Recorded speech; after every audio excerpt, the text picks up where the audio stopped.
Kaya madami ho tayong resource speakers ngayon para mahanap natin yung ugat ng problema at para makahanap tayo ng solusyon.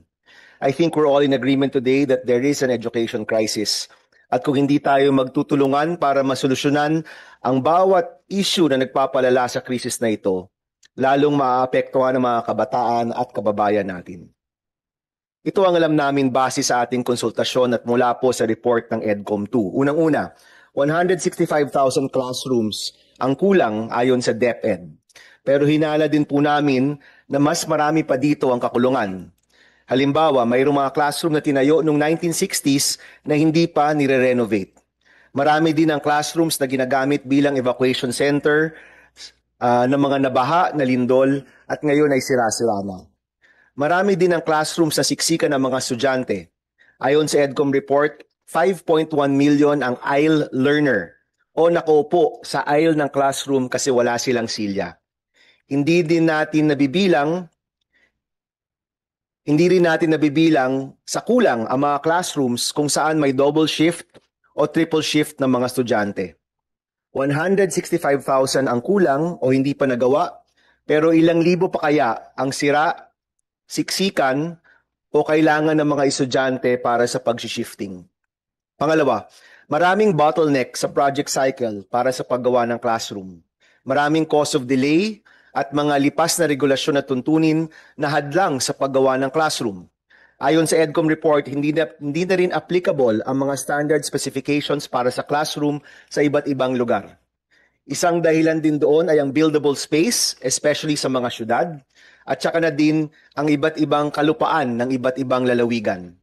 Hindi pa kasama sa mahabang listahan ng bottleneck ang delay sa budget release at issue ng land ownership. Parang di naman tama na may surplus ng kondo sa Metro Manila o napakabilis sa paggawa ng kasino o nung panahon ng Pogo, parang ang bilis-bilis makagawa ng mga building pero hanggang ngayon kulang-kulang pa rin ang classroom sa buong bansa. Bakit hanggang ngayon mayroon pa ring bottleneck para sa paggawa ng classrooms? Panghuli, ayon sa EDCOM report, iba-iba rin ang presyo sa paggawa ng classroom.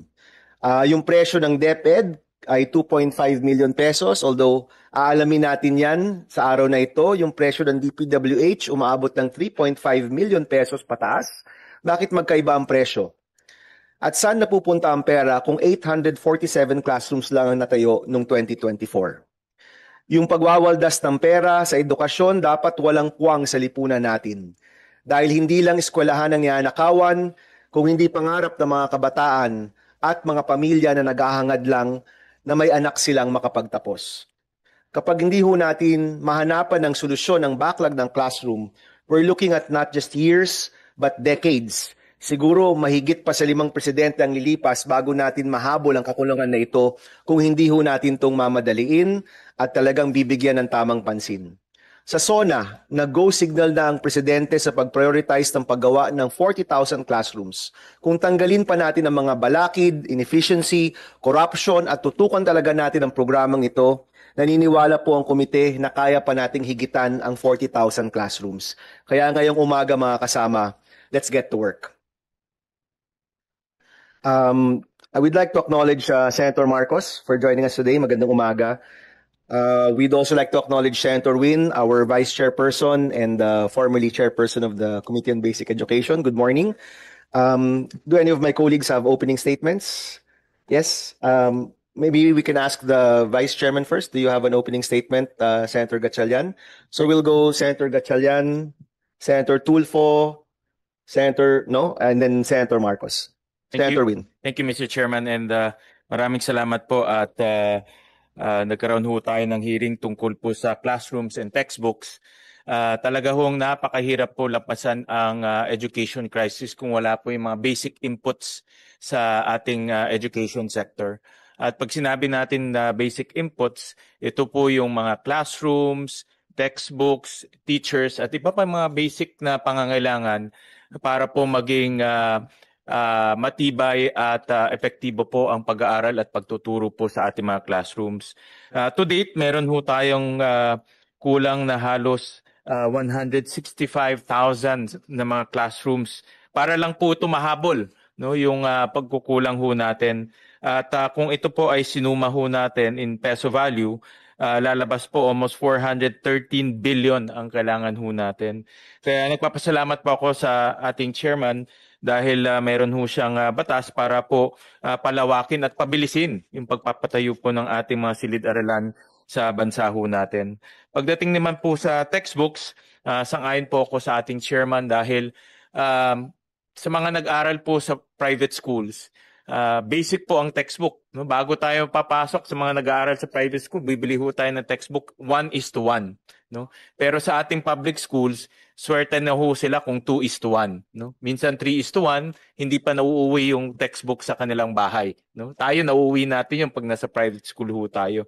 Kaya ho yung pag-aaral ng bata, natutuloy po sa bahay, sa mga private schools. Pero sa public schools, nahihinto yun sa ating silid-aralan. Kaya maraming salamat Mr. Chairman dahil ito po talaga yung ating pangangailangan. At maraming salamat rin at narinig ko ho kanina na nabanggit niyo yung nabinasa niyo yung 800 page no na EDCOM Year 1, 400 page po Year 1 and 400 page po Year 2. At maraming salamat dahil binigyan niyo ng pansin at talagang pinag-aralan niyo yung ating mga problema gamit po yung EDCOM report. Maraming salamat po. Thank you, Senator Win. Of course, alam mo natin, Senator Win was one of the prime mover, if not the prime mover of EDCOM Report 1 and 2. At ang mga hearings po natin in the next few months, nanggaling po lahat to sa EDCOM, no? So hindi lang ito galing sa mga anecdotes o mga kwento o mga nakikita sa social media. A lot of our hearings in the next few months will be coming from the EDCOM report itself, no? And now that the EDCOM reports are done, it's incumbent upon us to find the right solutions together, no? Let me ask Senator Tulfo for his opening statement. Thank you, Mr. Chair. Mr. Chair, maraming salamat sa pagkakaroon ng hearing na ito, ngayong araw na ito. I have several important issues that I would like to raise sa hearing ngayong araw na ito. And on top of the list muna ay yung security concerns in light of the recent shooting incidents that happened sa Lanao del Sur and then sa Nueva Ecija na kung saan isang guro at isang estudyante ay biktima ng pamamaril. Gusto ko rin po matutukan yan dahil ayoko na po maulit sana yan. And then pangalawa, yung sunod-sunod na bullying sa mga estudyante. In fact, kanina on the way here, may nakita ko sa TikTok na isang estudyante sa probinsya, I don't know exactly kung anong school yun at anong pangalan ng estudyante, pinagbubugbog siya ng kapwa niya mga estudyante at kaawa-awa, and from what I've heard, comatose na yung batang yon. And then second, ang gusto ko rin ma-address ay yung tinatawag na e-gaspe.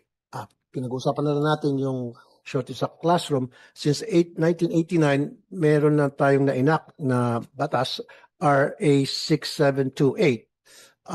Yun ay para yung mga overflowing ng mga classrooms, mga estudyante sa public schools, elementary and high school, ay i-transfer muna sa private. At yun ay pupunduhan nating gobyerno.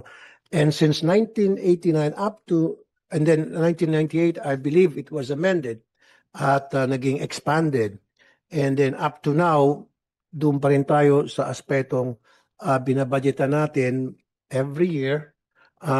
Yung mga estudyante na hindi kayang ma-accommodate sa public schools ay dadalhin sa private schools. And I've heard recently nagkaroon ng malaking anomalya at nadiscover ng bagong DepEd administration na merong more than 100 million pesos anomaly. Ibig sabihin mga ghost students, yung mga estudyante na wala naman talaga, dinideklara ng private schools na meron kahit hindi enrolled sa kanila. So, kailan ba tayo tumigil na dito sa e-gaspe? Sana, I thought this was only a band-aid solution.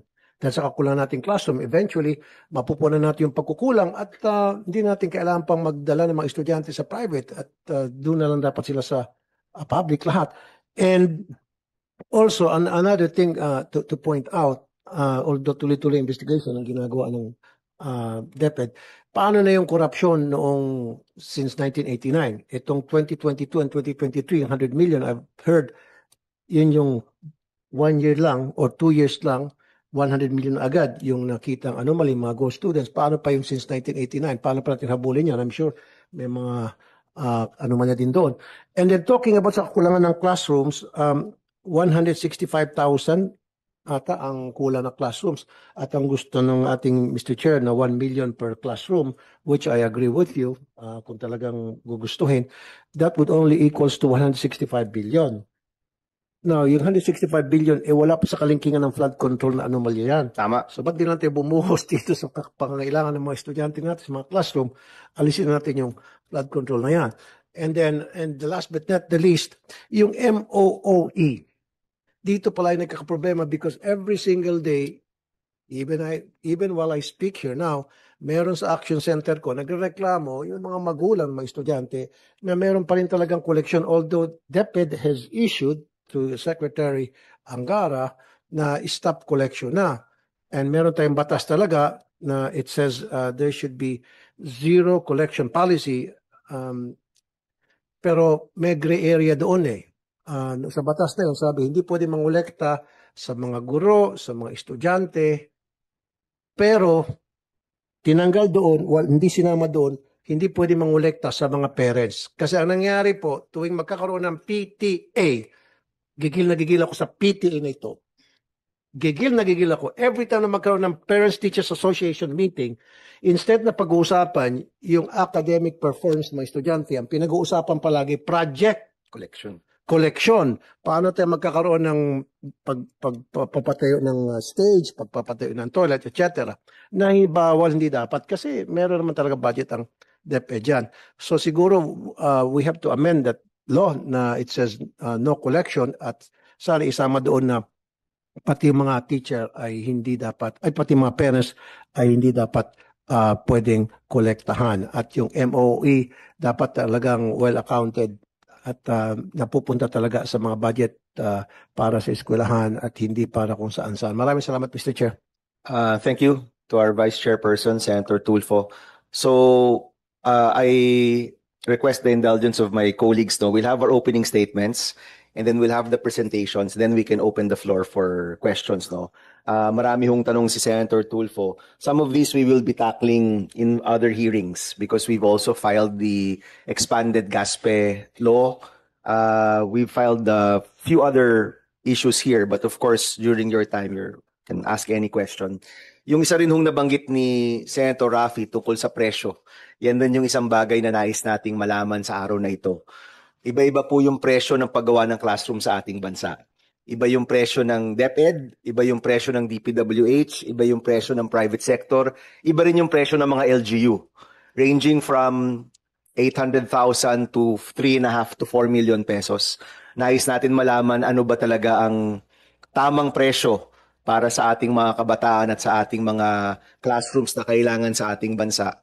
And we're already asking our resource persons in your presentation, paki-explain ano ho ba yung proyektong ginagawa ninyo, especially the NGOs that are here, ano yung pagkakaiba niya? Siguro, ano yung pagkakaiba niya sa mga ibang classroom na ginagawa ng gobyerno, for example, and for government as well to also detail kung bakit ganun kataas yung presyo natin compared sa private sector at sa mga ibang LGUs. No? So we'll ask Senator Amy for her opening remarks. Thank you very much, Mr. Chairman.